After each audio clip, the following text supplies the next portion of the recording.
femme en retard pour un entretien. Elle se souvient facilement des injonctions du PDG, le chef du département de design qui a heurté l'ascenseur. Mais elle était surprise de constater que l'intervieweur était quelqu'un qu'elle avait rencontré précédemment.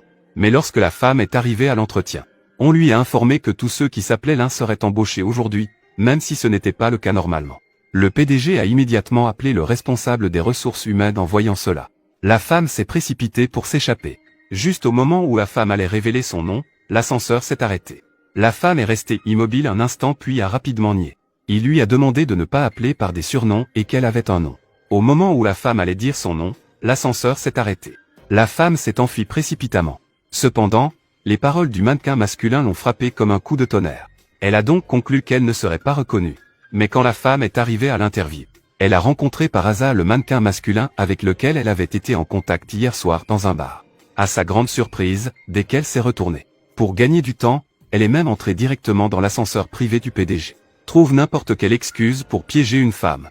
Son travail est une copie du grand maître X. Sans savoir que la femme devant lui est en fait le grand maître X en personne. Et affirmant que X est un dieu dans l'industrie du jeu. Comment pourrait-il accepter de subir une entrevue dans leur entreprise? Il s'apprête immédiatement à expulser la femme. Il semblerait que tu aies un cerveau de cochon. La société Amy Games se proclame également de classe mondiale. Dans l'industrie du jeu, je ne vois qu'une bande de cochons. Ils sont simplement bien positionnés. Juste un groupe de cochons ailés. Toi, après avoir fini de parler, il ignore la colère de la femme rusée. Il saisit le CV et s'apprête à partir. Mais dès qu'il sort, il heurte le PDG venu pour l'entrevue. La femme en colère ne le lui a pas donné non plus. Une personne a fait les yeux blancs en prenant un air contrarié. Puis elle se penche pour ramasser son propre CV. C'est à ce moment-là qu'elle remarque un document d'acquisition. Actuellement, le seul capable d'acquérir Amigay est le groupe fou. Elle se demande si l'homme est le PDG. Mais se souvient de son rejet catégorique la veille. Tu aimes tellement prendre ce qui ne t'appartient pas, n'est-ce pas? Vous n'aimez pas ça? Ferme-la. Tiens bien tes fichiers. Que est-ce que tu fais? C'est en public.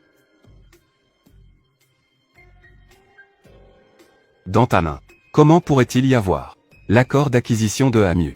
Le PDG, pour cacher son identité, a déclaré immédiatement être l'assistant du PDG. Puis a fait semblant de demander pourquoi la femme était à la maison fou. La femme était encore plus en colère en entendant cela. Elle a alors immédiatement maudit les entrevoyeurs à l'intérieur. Elle a même supposé ce qui se passait en coulisses dans l'entreprise. Le patron est sûrement une personne sournoise aussi. Après avoir terminé sa diatribe, elle est partie avec dédain. C'est à ce moment que le PDG a découvert pourquoi la femme était en colère. Brûlant de colère, il a immédiatement appelé le responsable des ressources humaines, le mettant en garde que s'il n'y a pas de personne